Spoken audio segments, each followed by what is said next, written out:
రాష్ట్రంలో సంచలనం సృష్టించిన ఫోన్ ట్యాపింగ్ కేసులో దర్యాప్తు ముమ్మరం చేశారు సిట్ అధికారులు. అయితే ఇప్పటివరకు బంజారాహిల్స్ పిఎస్లో ఈ కేసును విచారణ చేపట్టారు. కానీ ప్రస్తుతం ఈ కేసును జూబ్లీహిల్స్ పోలీస్ స్టేషన్కి మార్పు చేశారు. ఇప్పటికే ఈ కేసులో పలు కీలక ఆధారాలను సేకరించారు సిట్ అధికారులు. ఇక ఈ కేసులో నిందితుల అరెస్టుకు రంగం సిద్ధం చేశారు. ఫోన్ ట్యాపింగ్ విచారణకు సంబంధించిన డీటెయిల్స్ ధనరాజ్ అందిస్తారు. ధనరాజ్, ఎట్లా ఉన్నాయి డీటెయిల్స్? యశోద, ఈ ఫోన్ ట్యాపింగ్ కేసు వ్యవహారంలో కీలకమైనటువంటి పరిణామాలు చోటు చేసుకుంటున్నాయి.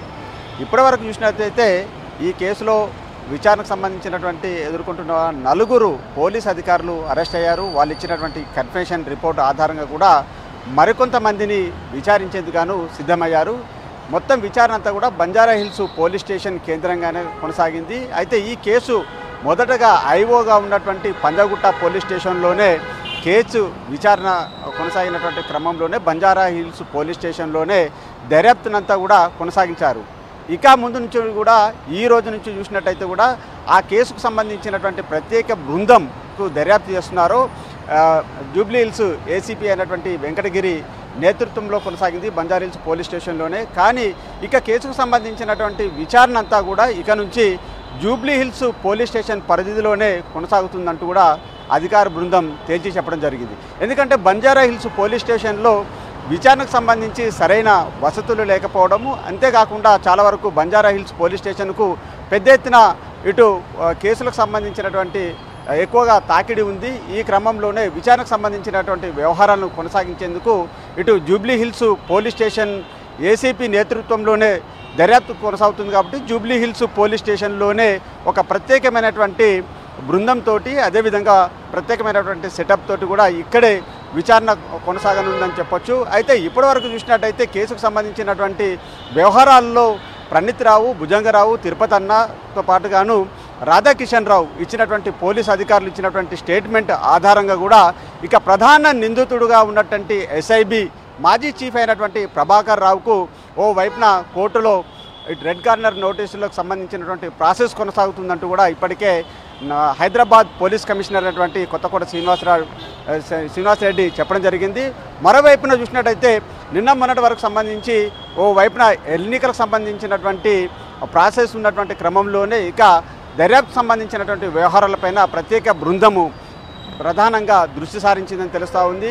అయితే రెడ్ కార్నర్ నోటీసుల ప్రాసెస్ కొనసాగుతున్నటువంటి క్రమంలోనే అంతకంటే ముందే అంటే ఎస్ఐబి మాజీ చీఫ్ అయినటువంటి ప్రభాకర్ రావుకు నోటీసులు అందక ముందే ఆయన విచారణకు ఈ వారం రోజుల లోపలే ఆయన వస్తారనే సమాచారం ఉంది. మరోవైపున చూసినట్టయితే ఇక రెడ్ కార్నర్ నోటీసులు జారీ అయితే మాత్రం ఖచ్చితంగా ఆయన ఏ ఎయిర్పోర్ట్లో ఉన్నా కూడా ఖచ్చితంగా ఇటు పోలీసులు అరెస్ట్ చేస్తారు. ఆ తర్వాత శంషాబాద్లో అడుగు పెట్టగానే పోలీసు అధికార బృందం ఆయనను అరెస్ట్ చేసి విచారణ కొనసాగిస్తారని తెలుస్తూ ఉంది. ఇప్పటివరకు చూసినట్టయితే 4 పోలీస్ అధికారులు ఇచ్చినటువంటి కన్ఫెషన్ రిపోర్టు ఆధారంగా చూసినట్టయితే A1గా ప్రభాకర్ రావు పేరును చేర్చడం జరిగింది. అందుకుగాను ఇప్పటికే లుకౌట్ నోటీసులు కూడా జారీ అయ్యాయి.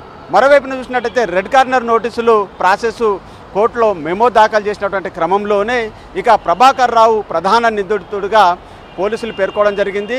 ఇప్పటివరకు వాళ్ళు ఇచ్చినటువంటి కన్ఫెషన్ ఆధారంగా ఒకవేళ ప్రభాకర్ రావును అరెస్ట్ అయితే ఖచ్చితంగా ఇక్కడ జూబ్లీహిల్స్ పోలీస్ స్టేషన్ నుంచి వెళ్ళి విచారణ చేసేందుకు గాను ప్రత్యేకమైనటువంటి ఏర్పాట్లు కొనసాగుతున్నట్లుగా మనకు అందుతున్నటువంటి సమాచారం అని తెలుస్తూ ఉంది. అదేవిధంగా ఇందులో ఉన్నటువంటి ఎవరైనా అంటే నిందితులుగా ఎవరికి సంబంధించినటువంటి వాళ్ళ పాత్ర ఉందో వాళ్ళని ఖచ్చితంగా బ్యూరోక్రాట్స్ అయినా కావచ్చు, అదేవిధంగా రాజకీయ నాయకులకు సంబంధించినటువంటి పేర్లున్నా ఖచ్చితంగా వాళ్లకు నోటీసులు జారీ చేసి విచారణకు పిలుస్తామని ఇప్పటికే హైదరాబాద్ పోలీస్ కమిషనర్ చెప్పడం జరిగింది. ఈ క్రమంలోనే ఇప్పటివరకు వాళ్ళ దగ్గర ఉన్నటువంటి ఆధారాలన్నింటిపైన కూడా స్క్రూటినింగ్ చేస్తున్నారు. అదేవిధంగా కన్ఫెషన్ రిపోర్టు ఆధారంగా ప్రధాన నిందితుడైనటువంటి ప్రభాకర్ రావును విచారించాల్సినటువంటి క్రమంలోనే ఇక విచారణ బృందము నిన్న మొన్నటి వరకు చూసినట్టయితే గత 4 నెలల నుంచి కూడా విచారణ అంతా బంజారాహిల్స్ పోలీస్ స్టేషన్లోనే విచారణ సాగింది. అక్కడ సరైనటువంటి ఫెసిలిటీస్ లేకపోవడంతో ఇక నుంచి విచారణ అంతా కూడా జూబ్లీహిల్స్ పోలీస్ స్టేషన్ కేంద్రంగానే విచారణ కొనసాగబోతున్నట్టు మనకు సమాచారం అందుతుంది. అయితే ఈ సిట్కు ప్రధానంగా నేతృత్వం వహిస్తున్నటువంటి జూబ్లీహిల్స్ ఏసీపీకి సంబంధించినటువంటి బృందం అంతా గత 3-4 నెలల నుంచి కూడా బంజారాహిల్స్ పోలీస్ స్టేషన్లోనే విచారణ కొనసాగించారు. ఇక దర్యాప్తు అంతా కూడా రేపటి నుంచి జూబ్లీహిల్స్ కేంద్రంగా కొనసాగనుంది. యశోద.